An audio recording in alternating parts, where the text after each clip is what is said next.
Picturega mahi mataroi anigado amuk chena kamdau ima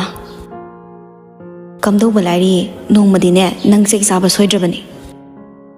kari mana ise phungam doiba kindum thinda tawani ado aina tabada chepriti da boss mirai batong na tawi hain tai chumza la thadi thazadebo aidi mana mamang jahi dane khitan tanaraga koi khibado mit sum ura leire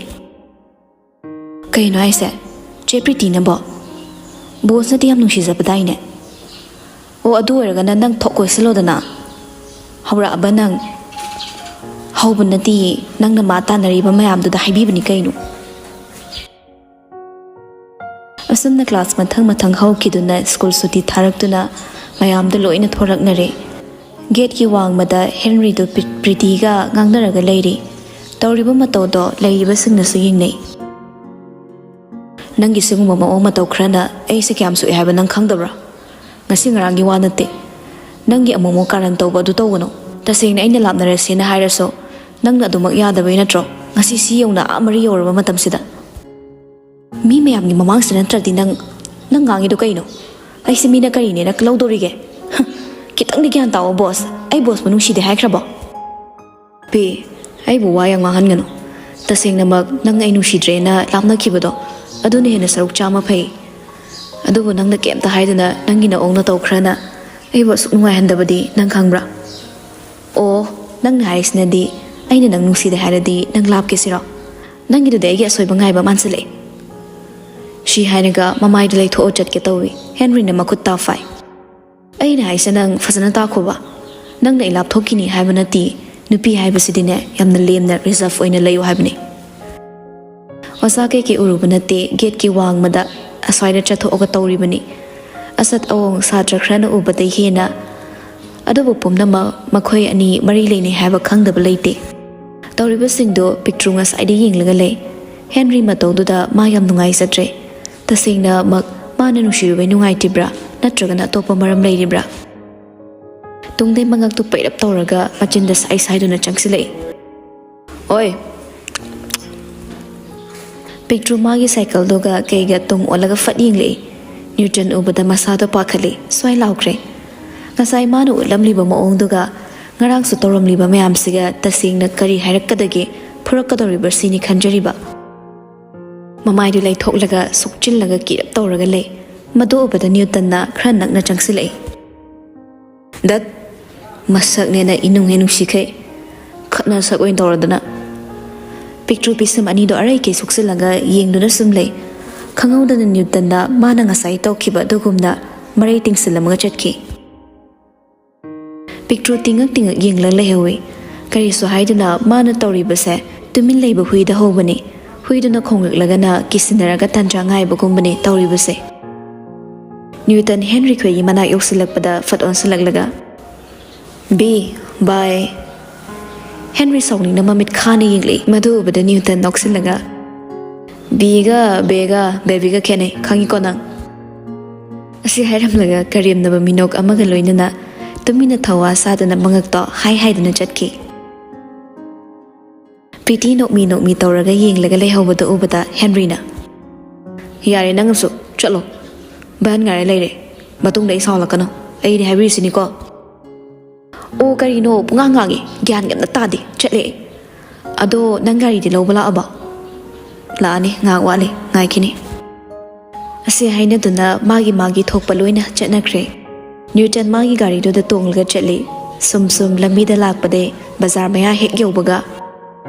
ngai khomta munan gari khami kaidone thoiba nangmu lairik leitribro ngasai leini na chatkhraga nang ima se suyum da isau tawtun lehorabani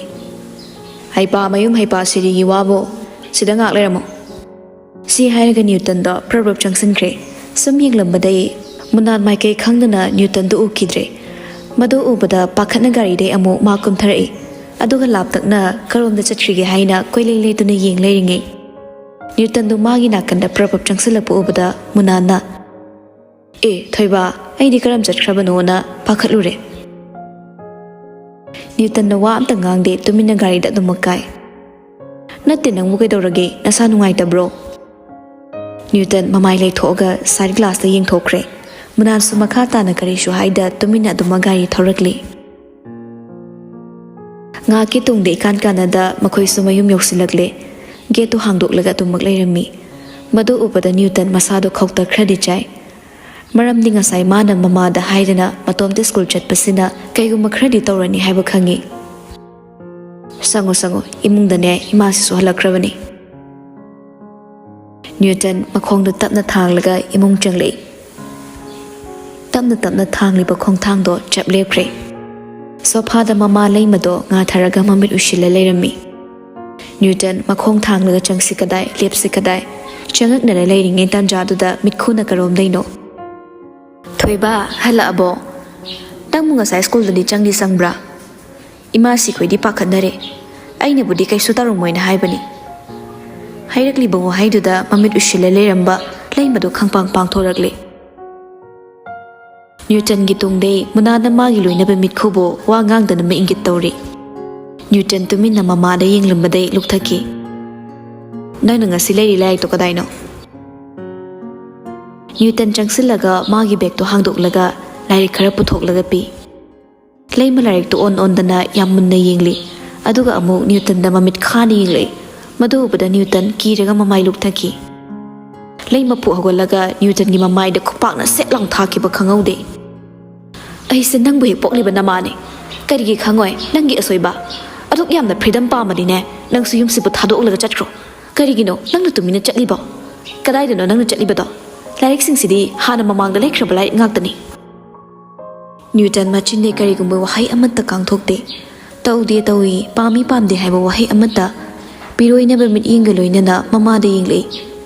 Wadi amatta haiba ngamde masa manungda propokti sakpa loirabani. Wa machit amatta makha taramdana big amadi lai kado adumak lang thoklamaga ma tuminna ka manung changkre magi thongdu chenalon sinki. Leimaso amok nungai taba sakpamda machabu yenglaga lehori. Nakandagi mitkhuna chai balai kado hapchinna. Ichemse guli pura uro.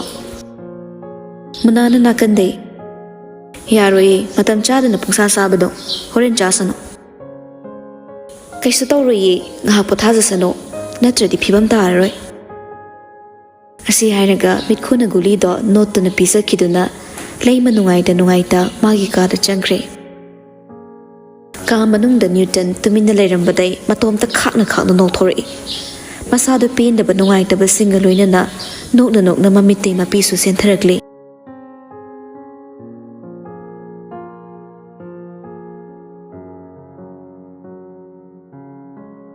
Somdana kamdauri phana warasu thamoida awab utpa hitabi nungaiba wakhal maglanda manglaga leiba picture do mafi maral hongdoktaga tasin khomjinga dauba thabak singdo loishinba loiraga leina do buleram tuisalo mai lairik to amta lahoruge as natradine question mayam se semada amuk pharak tara dawni se dada ai leina hoida lairik amta wairuge mapaldagi asi hain lauramlaga makhoi thangnabada leiba mamalabi school di punraga yam luna loina zabi amagi yumda lakle monda do yam nungainani mana laibase isai ngangdana thori pamuba nungsiba nangse aigini mapok khudingi kadai laune Kujing paloi na chatminasi. Ses, wakhal yam nungai maliko akhoi picture se. Lambida chatpa mi singna laknarambani. Nungsiba magi icham samsaba matawduda hina mayamna su nungshijai. O nungai tadi kaino. Wakhal nungai tadi sakthijinniye. Phazahalo akhoi picture tanida. Sum lakpana magi mataroi leina hoiki yum yoksilakle ma ubada leina gi mamana isala edana lao mama sana bane kaino ma sembirake aikhoi amadu de school halakta ngai ribani amu phone metana lehori bani ne picture mataroi gi ka manung chengle amadu school dress ko hongdok ta khai phone met la lerami madu ubada picture na yam nungai bi ne school dress kam to hong de khe Picture changlo kainom yeng bilao ani the phone to met laga lay picture social media si pai da bana maram oiranga kem ta khangsa banate amaduna takpiraga ani da nok nok tane am nungai ne yengli nang ebi pai ning braba hangbi ge ai phone su lei tana kamai hang du ba ai gi da sum hangbi ge nang pai ning kan engon de tam pai ba irang di pam sa bani na picture na yai ne hango kamai hang du ba picture macha na hangage ko ani do kai kai no sem saraga leiringe mama chengle chana bakra pusilanga se noi ni puna saminaro ama si school halak pade kar inta sadri bani icha sing si school ga mana ramadi ne khara su phadau ni tawri se mama mana dress adom police di nungti dum lagni da aduni icha sing si di ne tawga daw bani larik su thawai yaung na tawdo ni ko asum da makhoi su kai no khra chaminara batungda lina nangi maths to amta logi na la ini egi se asum da exam ya gini hayeng na thilake nang school chat panang na ba as agi su test lai hayeng kamai tong mi si de ai som to hotri oh yare da adui de ai sum yum de yeng lurage nang hot loro ko picture sound ko ai do test lai to bani Sao de he kai sao doi no ado ai chat lage as hai sing chai doi ni asum na picture su nungai ta larik su masana su leiba ngam dramni na adumak thoragle numituma asum na hokirami mathangi numini school da lairiba satra kradi newton na he na makhoi ni interest leiba sum helakpaga mana mayam de attention piduna phagi oirasu amabu oirasu adum tawri masin henry dadi asuki matik nuai handre magi han school sida leiramba panaramba mingchatto pumna mang newton na hotsil la drakhan bada masida sunate newton na su henry gi khoidok thitna ba thabakta hina sumsum mayona na toragli mana tawri khei tawni mana sapot chaba phau munduna chage haiba sigi wakhal dani leiriba class to aza changli henry hagolaga sure may I go to the washroom okay go Henry magi marf ama hoge tawringe sir aiso Henry yang thorai Newton sogo lei madu ubada tuminna matom thokre Newton su magi tungde inarakli sum toilet yoksilakle magi tungda su Newton lagli ani do kongda ngangna de tuminna do magi thokpa lagli hek yobagi Henry di manung changre Newton su atopa amada changi adobu Newton hana thorai manung de Henry thorak lamda ubada Newton makhong thang laga chat pahorumi chalam bade amu chap lepi aduga hanzilak laga akhaba minok amanok laga Henry ne changi ba toilet tugi thong na nga tharaga makhuna thong dot kok thilei mi le he manung de Henry na topa mi oira bar khan na hairak pani Newton nok laga oh nang lei bore Henry khonjel du da Newton ne khang badai tumin lei kem ta us thoi da be mo ongda mi gi thong du tan chana ba mo ongda don nei badong naga tan thin ka lei kai nang toi du wa yam thu nam ta lepo adu ko chalo amadu thawai sa sa de mako ka do hai dun sum leiri nang do mi si tira natte ai mi usi ta ba ka tong se de ko yam thu nam ta chalo hoi ado thong si di ma pal lo ma ge ko si hai naga thong du ma pal de lok tok se le Henry thong du amuk illaga hang na ba yam kan hot nei adubu pai leitre masadu sauning kanna laura le hoi Newton makhuttu machin da kha thammaga kanna lawgan ahing da mutam nani nang ai thora adi kya na tai saroi da thongsam thunang to nungai vide da karim naramaga tumina thawa sadana hui khonglaga manda nungai na chatkre tanjada da topa mi su lakte masin Henry na fana kanna law khonglu su pai leitre ma bu hi ne na sauning ligi mathak sida amuk ke na Newton bu ma gi thamoi de yekre amuk phone bada haibagi wakhal da singkre Newton de tumina lak laga class sauraga leiri kem ta tawda bagum matam de sumau ki changlam ni bo azado bel ta do na thokiduna atopa ama mu changak tu na takli sumying lakpada Henry utrabada Henry de kadai chatkre Johnny na Sir washroom chatkibani kayam kuirage chatkiba ꯑꯩꯅ ꯆꯪꯂꯛꯄ ꯐꯥꯎ minute 10 ꯍꯦꯟꯖꯤꯜꯂꯛꯑꯦ ꯖꯣꯅꯤꯒ ꯖꯦꯝꯁꯀ ꯌꯦꯡꯅꯩ ꯀꯔꯤ ꯈꯨꯝꯗꯣꯏꯅꯣ ꯈꯟꯅ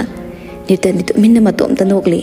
ꯋꯥꯍꯩ ꯑꯃꯠꯇꯒ ꯃꯥꯅ ꯃꯆꯤꯟꯅꯦ ꯀꯥꯡꯊꯣꯛꯄꯒ ꯅꯠꯇꯦ ꯃꯔꯨꯞ ꯑꯅꯤꯗꯨ ꯍꯦꯟꯔꯤ ꯂꯥꯛꯃꯟꯗ꯭ꯔꯕꯗ ꯅꯨꯡꯁꯥ ꯊꯤꯔꯛꯂꯦ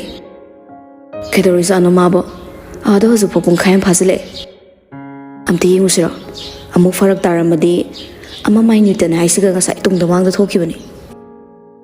ꯖꯦꯝꯁꯁꯨ ꯆꯪꯂꯤꯕ ꯑꯣꯖꯥꯗꯨꯗ ꯇꯣꯏꯂꯦꯠ ꯆꯠꯀꯦ ꯍꯥꯏꯗꯨꯅ ꯊꯣꯔꯛꯂꯦ ꯅ꯭ꯌꯨꯇꯟꯗ ꯍꯥꯏꯐꯦꯠ ꯑꯣꯟꯁꯤꯜꯂ ꯌꯦꯡꯂꯛꯄꯗ ꯑꯃꯗꯨ ꯃꯔꯧ ꯂꯩꯅ ꯌꯦꯡꯂꯒ ꯅꯣꯛꯂꯛꯏꯕ ꯃꯤꯅꯣꯛꯇꯨꯗ ꯖꯦꯝꯁꯇ ꯊꯃꯣꯏꯗꯗꯤ ꯀꯩꯅꯣꯝꯃ ꯇꯧꯔꯕꯅꯤ ꯃꯥ ꯆꯤꯡꯅꯈ꯭ꯔꯦ ꯈꯣꯡꯂꯩ ꯊꯨꯅ ꯇꯣꯏꯂꯦꯠ ꯆꯠꯈ꯭ꯔꯦ ꯉꯥꯛꯀꯤ ꯇꯨꯡꯗ ꯏꯀꯥꯟ ꯀꯥꯟꯅꯗꯅ ꯖꯦꯝꯁꯀ ꯍꯦꯟꯔꯤꯒ ꯑꯅꯤꯗꯨ ꯆꯪꯂꯛꯏ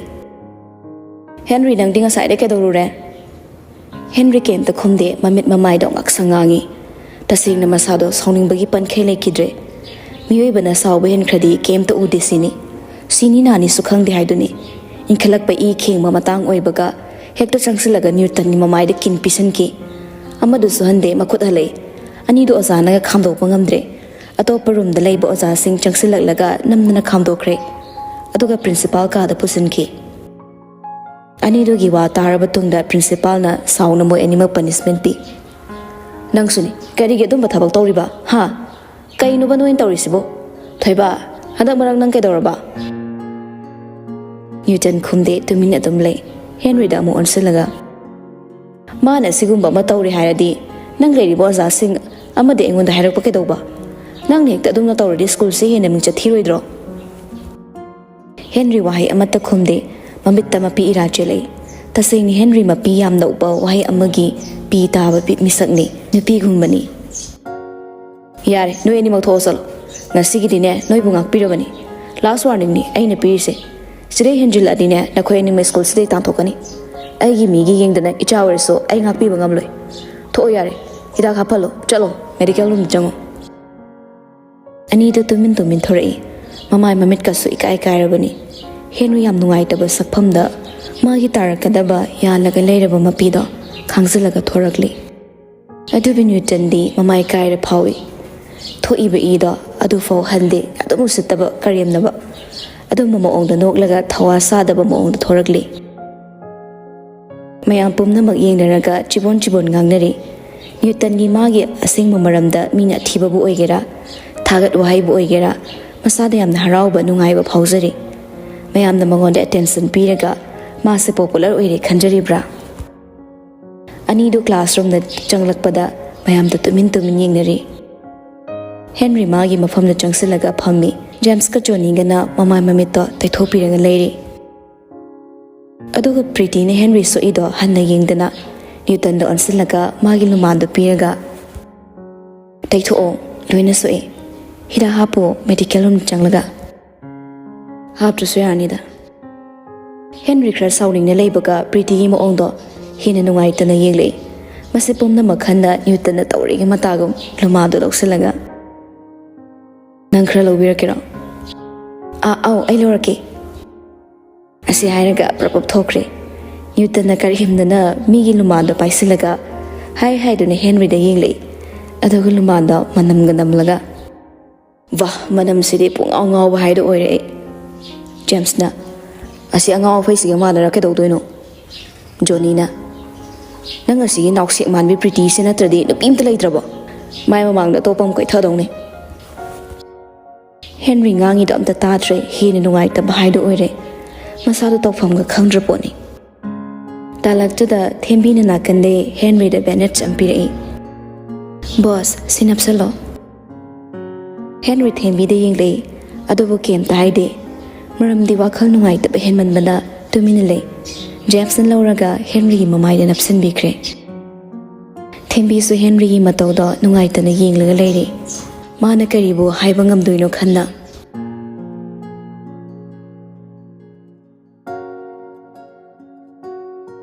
ꯑꯁꯨꯝꯅ ꯀ꯭ꯂꯥꯁ ꯃꯊꯪ ꯃꯊꯪ ꯍꯧꯈꯤꯕꯅ ꯁ꯭ꯀꯨꯜ ꯁꯨꯇꯤ ꯊꯥꯔꯛꯂꯦ ꯄꯤꯛꯇ꯭ꯔꯨꯗꯨ ꯍꯦꯟꯔꯤꯒꯤ ꯃꯃꯥꯏ ꯁꯣꯛꯄꯗꯣ ꯎꯕꯗ ꯃꯥ ꯌꯥꯝ ꯅꯨꯡꯉꯥꯏꯖꯗꯦ ꯃꯄꯤ ꯏꯔꯥꯆꯦꯅ ꯃꯅꯥꯛꯇ ꯆꯪꯁꯤꯜꯂꯛꯏ ꯖꯣꯅꯤꯅ ꯕꯣꯁ ꯄꯤꯛꯇ꯭ꯔꯨ ꯍꯦꯟꯔꯤ ꯄꯤꯛꯇ꯭ꯔꯨꯗ ꯌꯦꯡꯂꯛꯏ ꯃꯁꯛꯇꯨ ꯎꯕꯗ ꯌꯦꯡꯕ ꯉꯝꯗ꯭ꯔꯦ ꯃꯃꯥꯏꯗꯨ ꯂꯩꯊꯣꯛꯏ ꯉꯁꯥꯏ ꯃꯈꯩ ꯈꯥꯡꯖꯤꯜꯂꯒ ꯂꯩꯔꯤꯕ ꯅꯨꯡꯉꯥꯏꯇꯕ ꯃꯌꯥꯝꯗꯨꯅ ꯃꯄꯤꯗꯨ ꯇꯥꯔꯛꯇꯣꯏꯒꯤ ꯄꯟꯗꯨꯅ ꯂꯩꯔꯤ mamaido mathakta yengkhalaga khamnaba kanna honi Jamesna as nupa ya mandebo nang bit amyam leitiko noi father kauraga amuk na helludana Picture manak sangsilaga lepaga nungaitana kaigina mi khatnai de Johnny na Picture yare salo nayumda nganna masi nangi thabak nate Picture sound laura heri kari problem natabano mi fatta duna tawriba thabak tuga mabu kemta haidaba asi hekta yara dra hoi moisi school sigi mapuni aduna tawbu so eramni masidi tasingni aningde James na asi angang se nangwen chai lakani amuk I hapla anu ko chalo talak tu da Newton ga Pretty ga ani da punna thori Henry ubada Pretty da Newton da mu yeng lei aduga prap Henry gi nak ta changsilei Picture Pretty da mamit khani yeng lei aduba mama sa do phathana bona jai Henry tapna angang nang yum da fasana chalo masida nang si option gino masi ai problem ne ai nang ngam na bona gani Newton suna kan da karin na mo ong da Whistle ga khongjilei madu ubada Picture ping laukre prap Newton ni manakta changsilei Newton Picture da noksilei aduga mitri khachilak paga nang haude Picture na Newton gi khurai du da thok kauksan ba khangrana mi ustaba sadana Newton ni makhong du thangal laga kanna na ba saina do khangsilei masi angang si masi nungai ni nang ngasai de wakhal nungai te leiramba Henry khoi team do hoziki matau do da yingni aduga haung na doctor ai asina mati exai masi nangi huinau ni haibase chumni chumzani Pitina da kem so ino kaino kaisuna taba wadu da nang suik tami macha se phuzile magi haidorak li bawa haidu da ipen pendraba Henry do nungai taba minok amap nole tasengna so aikhoi mioi ba se aigi ni haina luna khanjaba mi atuna aikhoi gi awa nungai pomnamak ta saruk yaraba matamda khakta he na pomnamak penthok ni hingba ngammi haina ribani ma ki wai amana mi do bu khat pasungami harohan basu nungai han basungammi bani James ka Johnny ga so Pretty bu yam soundingly tawriba mayam sidana ma haidorak libase yamna lali haiba khangi Henry tamna Pretty nang su salo yunda fasana aisu sana batawrake do fasala yo ai oral call torake sunna Pretty su satre magi maruf ani du so mathang chatki Newton su magi gari lak pangai du na leiri ani du tumin lepaga lei onde onsinadre Newton gi gari du thawzula iba madu ubada madi changsilaga kakre Henry Newton da munni yinglaga lehori amaduna muma khutuna baika haizilami madu ubada Henry sawning na mamai phat leithoki asumna mayam do magi gari tonglaga hanakre Newton suma na mayum yorakpaga hek sanglakpai du da mapagi gari khamale ramba ubada Newton kitang ni pakhalap tawi haibaga tawbaga mapaga mamaga do nak ta phamduna leiramli ani du kaigumba khradi haina khrabra haibase uba makta da khangi aduga amana mage mapaga mamaga sayanade kauna ngangna bagi changsu yamna wali wakhal chana da bana ni se to khai leibani Newton ubada mama leimada yam sauni yingli madu ubada Newton mamai du lei tho chatke tawi ngai khonang konwari sarase ayam wari ngak potharuge wahai du tabada lei mangak na masadi yingli nong mata magi sinthakta khumdaba mana haidok la ibase nang magna aigi sinthakta Newton kem ta hairam da tumina magi ka da changkhre lei madi masadu ni khalakle kainom tawri magi wa machana tadre khanbasida ko ki hidaguli so hozim mag chaduna leiribani sanahal la fu hogolak angang sibu nang na karama ma ongdano loinari base asuk yamna mana honglak libasi kari soige kari tawri ma karam bi phibam da leiri habase muning singadawani angang sekselena da yumdai mapal tho andaba adunati aigi haidowo haibu mabu phazani ingselo asoibase kari no haina leima masa huma anapi kangli makhada gyan mangla tumina famlaga le sanahal amuk tumina magi gari do thodok laga satkre leima sumit khuna ka da busin bikre amarom da Newton di ka manung da tumina dress ka do hong da khe long ne hekta tara leiri amuk su phu hawlaega mamai do mingsel da yingi kai river sing do uraga matom ta khangna noglei masado sounding mana khutum chena tasilaga Henry bu magi thamoi di ekre amuk su magi pocket to mari ꯀꯔꯤꯒꯨꯝꯕ ꯑꯃ ꯊꯤꯕꯒꯨꯝꯅ ꯂꯩꯇ꯭ꯔꯕꯗ ꯑꯃꯨꯛ ꯕꯦꯒꯇꯣ ꯍꯥꯡꯗꯣꯛꯂꯒ ꯀꯣꯏꯌꯦꯡ ꯌꯦꯡꯉꯤ ꯑꯗꯨꯕꯨ ꯐꯪꯗ꯭ꯔꯦ ꯃꯁꯤꯗꯩ ꯃꯥꯁꯨ ꯊꯣꯏꯅ ꯊꯤꯗ꯭ꯔꯦ ꯐꯃꯨꯡꯗ ꯑꯃꯨꯛ ꯀꯥꯔꯒ ꯇꯨꯃꯤꯟꯅ ꯇꯨꯝꯃꯒ ꯂꯩꯈ꯭ꯔꯦ